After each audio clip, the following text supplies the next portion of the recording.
ईशुशाय जय Shiv, praise the Lord. इससे पहले कि हम वचन स्टार्ट करें, आइए हम प्रार्थना करते हैं। हे जीवते अनुग्रहकारी परमेश्वर दानी पिता, धन्यवाद देते हो प्रभु जी सुंदर समय के लिए परमेश्वर पिता, जब हम आपके चरणों तले आए हैं परमेश्वर पिता। इस समय को प्रभु आपके हाथों में सौंप देते हैं परमेश्वर पिता। आप मुझे और इस वीडियो को देखने वाले हर एक जन को प्रभु आपके छेदे हाथों में सौंपते हैं प्रभु। हम हर एक को प्रभु अपने लहू के बेड़े में बांध के रखिएगा। अगुवाई कीजिए कि जो भी वचन मैं शेयर करूँगी वो मेरे मुख से निकलने पाए, लेकिन प्रभु वो मेरी बुद्धि से नहीं वरन आपकी इच्छा के अनुसार मेरे मुख से निकलने पाए। और जितने सुनने वाले कान है हर एक के को आशीषित कीजिए परमेश्वर पिता है कि हर एक लोग इस वचन को सुनने पाए, समझने पाए और अपना जीवन में इन वचनों को अप्लाई करने पाए। जाने अनजाने में हमने जितने भी पाप दोष अपराध किए, हर एक पापों के लिए प्रभु आप हमें क्षमा कर दीजिए। अगुवाई कीजिए कि हम आपके दिखाए हुए रास्ते में, आपके दिए हुए वचन के अनुसार हम अपना जीवन के व्यतीत करने पाएंगे। हर एक बातों को मेरे राजा आपके हाथों में सौंपते, आज के प्रोसेसन को आपके हाथों में सौंप देती हूँ। सारा आदर और सारा महिमा आपको देती हूँ। प्रार्थना आपके बेटे हमारे उद्धार करता प्रभु यीशु मसीह के मीठे नाम से मांगते हैं, सुनिए और स्वर्ग के राज में ग्रहण कीजिए, आमीन। तो आज से हमारा एडवेंट सीजन स्टार्ट हो रहा है। तो एडवेंट सीजन हर साल क्रिसमस के 4 संडे पहले से शुरू होता है। तो पहला जो संडे है जो कि आज है 30 नवंबर 2025, और जो दूसरा संडे है वो है 7 दिसंबर 2025, और जो तीसरा संडे है वो है 14 दिसंबर 2025, और जो चौथा संडे है वो है 21 दिसंबर 2025। तो एडवेंट क्या होता है इसके बारे में आज हम देखते हैं। एडवेंट मतलब आगमन। ये एडवेंट लैटिन शब्द एडवेंटस से आया है जिसका मतलब है आगमन। क्रिश्चियन जो ईसाई हैं हर एक लोग हर साल ये विश्वास करते हैं कि क्रिसमस जो कि यीशु मसीह का जन्म दिवस है, हम इस दिन के लिए हम सालों भर से इंतज़ार करते हैं। लेकिन ये जो एडवेंट सीजन है, इस एडवेंट सीजन में हम क्रिसमस की तैयारी करते हैं, हम यीशु मसीह के आने का तैयारी करते हैं। ये जो एडवेंट सीजन है ये हर साल हमारा आता है दिसंबर के मंथ में, और हम इस एडवेंट सीजन में अपने आप को तैयार करते हैं, अपने आप को प्रभु के निकट आते हैं। अगर हम पुराने ज़माने में देखेंगे तो हम ये देखने पाते हैं कि लोग उस समय उपवास रखा करते थे, उपवास रखते थे ताकि वो परमेश्वर के निकट आ पाए, परमेश्वर से कनेक्ट हो पाए और परमेश्वर के साथ अपने जीवन को व्यतीत करने पाए। तो वैसे ही इस समय इस बार जो 2025 का जो एडवेंट सीजन है वो आज से स्टार्ट हो रहा है।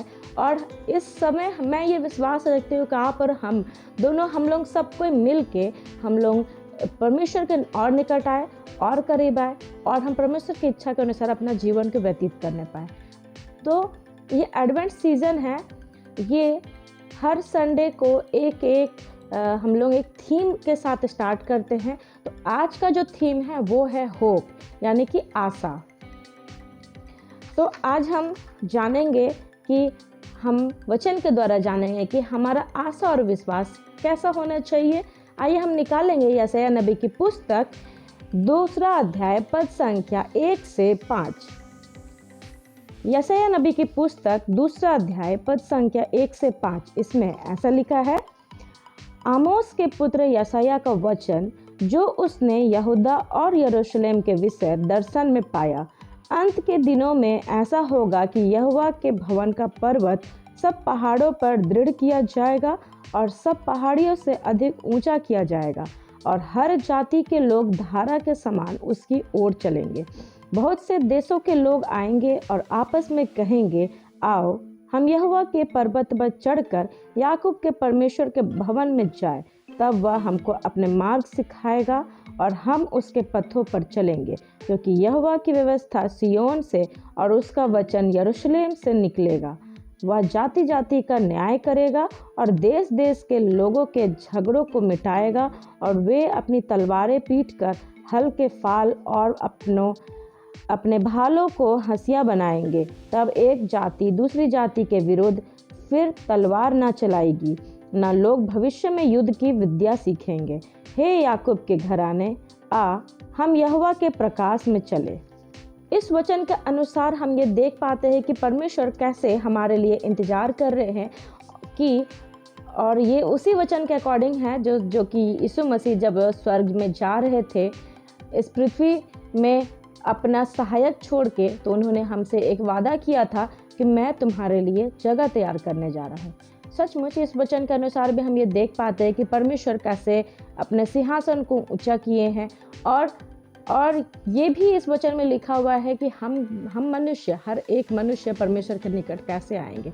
हम फिर कभी लड़ाइयाँ ना करेंगे, ना हम कभी कुछ नेगेटिव थॉट्स रखेंगे, ना हम लोग नेगेटिव जो विद्या होती है, जो हम एक दूसरे को जलन, ईर्ष्या ये रखने का कोशिश करते हैं, वो नहीं होगी।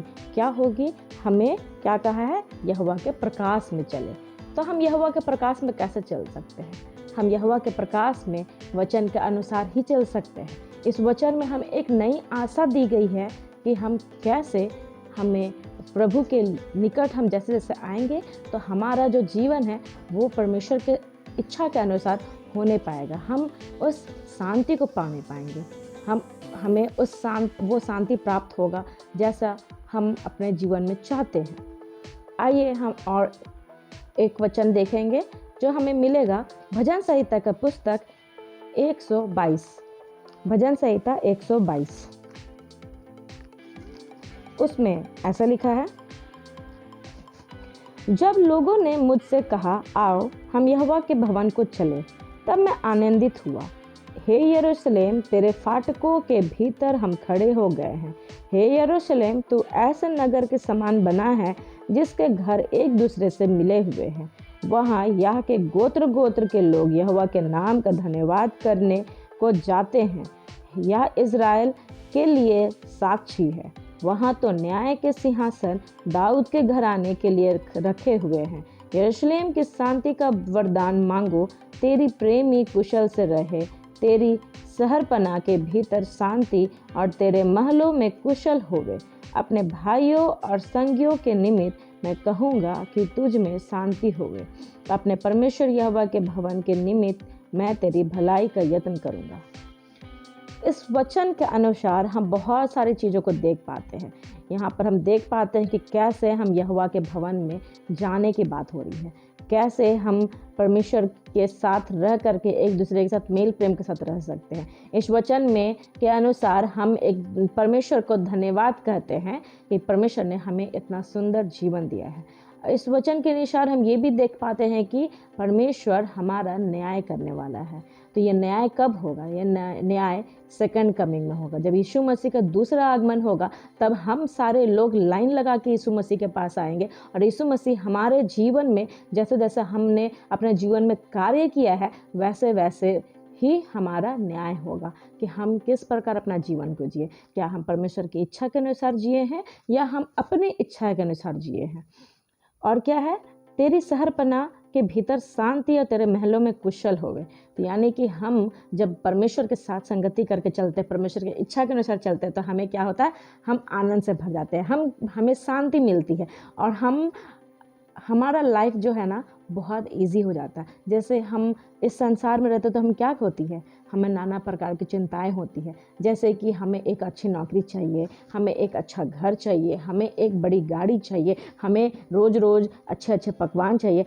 यहाँ पर अच्छे पकवान का मतलब ये नहीं कि फल फ्रूट्स ड्राई फ्रूट। अच्छे पकवान का मतलब लोग जंक फूड ही समझते हैं।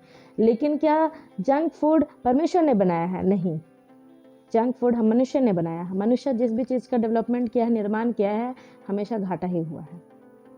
लेकिन आज अगर हम ये वीडियो देख पाते हैं, मनुष्य ने हर चीज़ घाटा में नहीं किया है, कुछ चीज़ अच्छा भी किया है। अगर आज हम ये वीडियो देख पाते हैं तो हम क्या देख पाते हैं कि हमें मनुष्य के बनाए हुए चीज़ जो कि एक मोबाइल फ़ोन है, इंटरनेट है, उसके द्वारा ही हम लोग देख पाते हैं।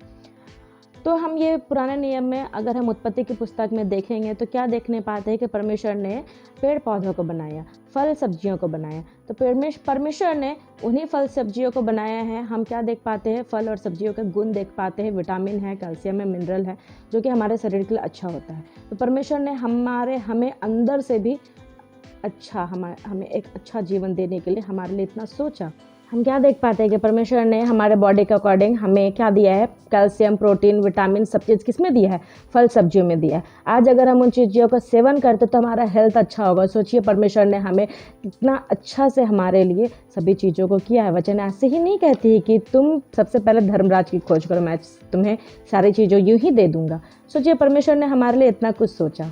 ठीक है, आज हम क्या कर रहे हैं, हम अपने ही शरीर को ख़राब कर रहे हैं।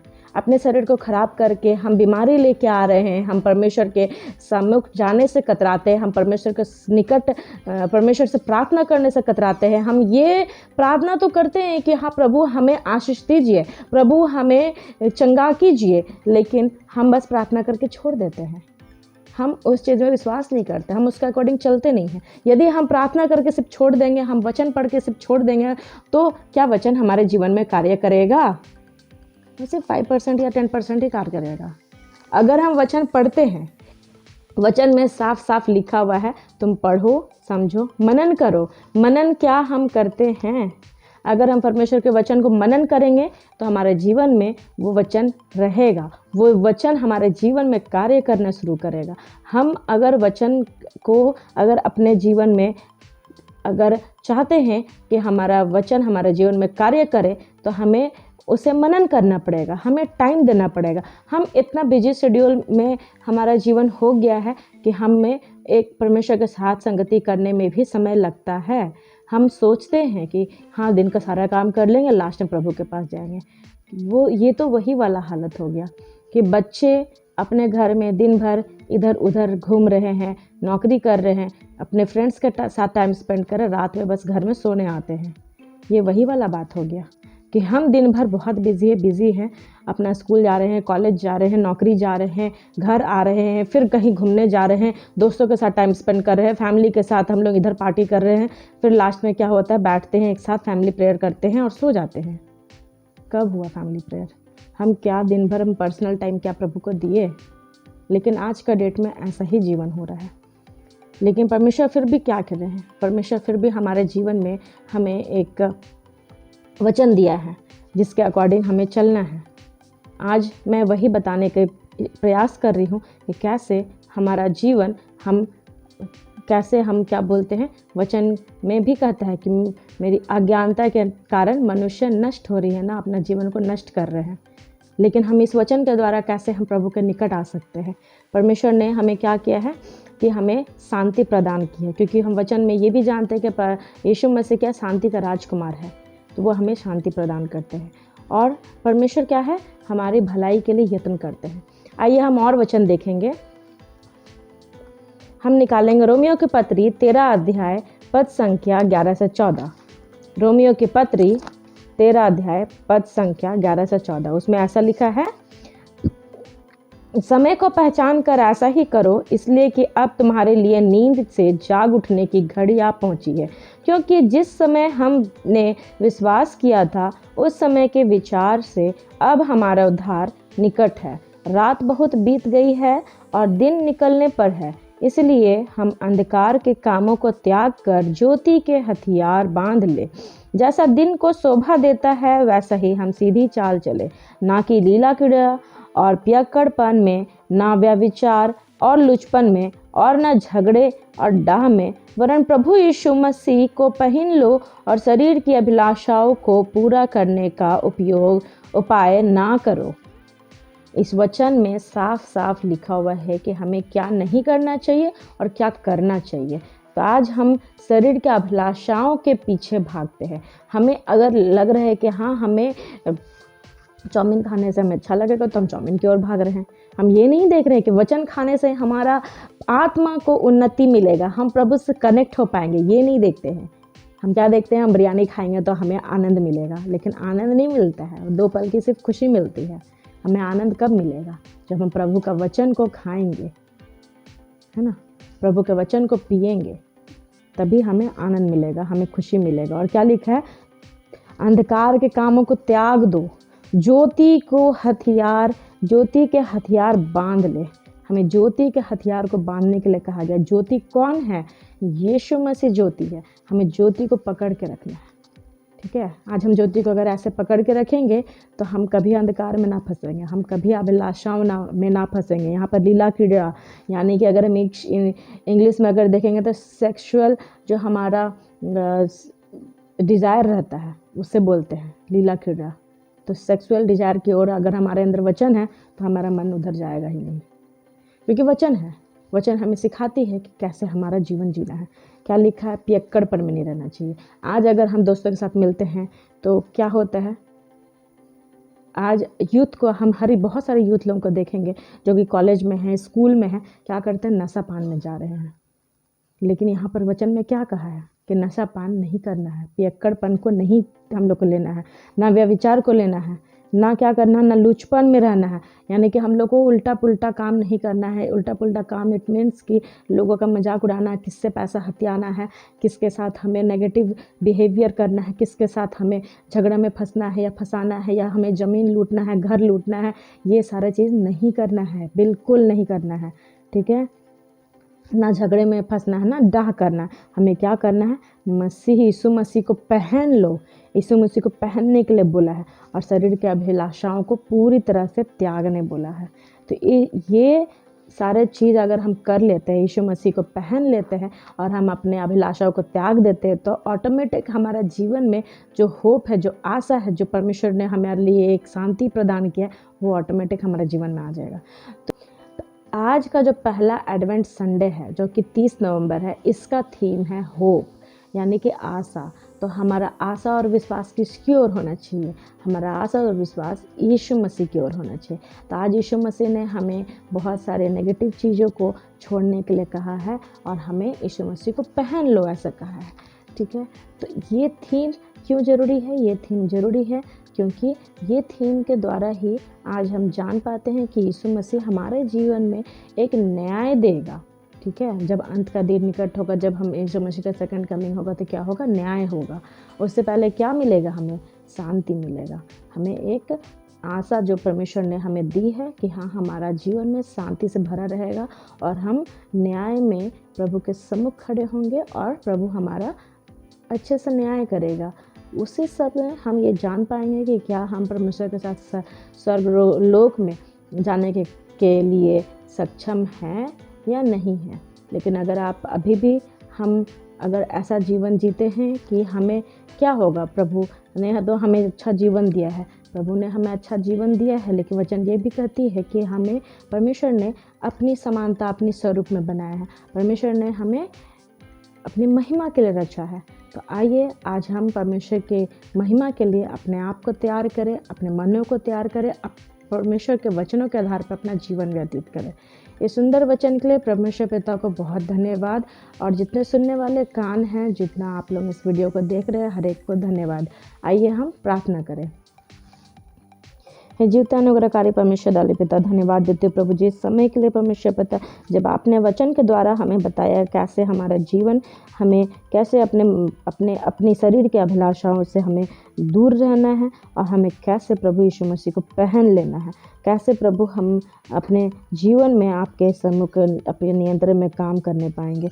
प्रभु कैसे आप हम सेकंड कमिंग में आके हमारा न्याय करेंगे। प्रभु आप हर एक चीज़ों का आज हमें सिखाए। प्रभु इसके लिए धन्यवाद देते हैं। अगुवाई कीजिए कि हम अपनी इच्छा से नहीं, वरन आपकी इच्छा के अनुसार अपना जीवन को व्यतीत करने पाए। सचमुच मेरे राजा, हम अपना मन, हृदय, आत्मा को प्रभु आपकी ओर लगाते हैं। आप हमें वचन को सिखाइए, हर एक वचन को प्रभु आप हमें बताइए कि वचन हमें हमसे क्या कहना चाहती है और हमें कैसा जीवन जीना है। हर एक बातों को आप सिखाइए। हर एक बातों को मेरे राजा आपके छठे हाथों में सौंप देती हूँ। सारा आदर, सारा महिमा आपको देती हूँ। प्रार्थना आपके बेटे हमारे उद्धारकर्ता प्रभु यीशु मसीह के मीठे नाम से मांगते हैं, सुनिए और सर्व के राज में ग्रहण कीजिए। आमीन। Praise the Lord.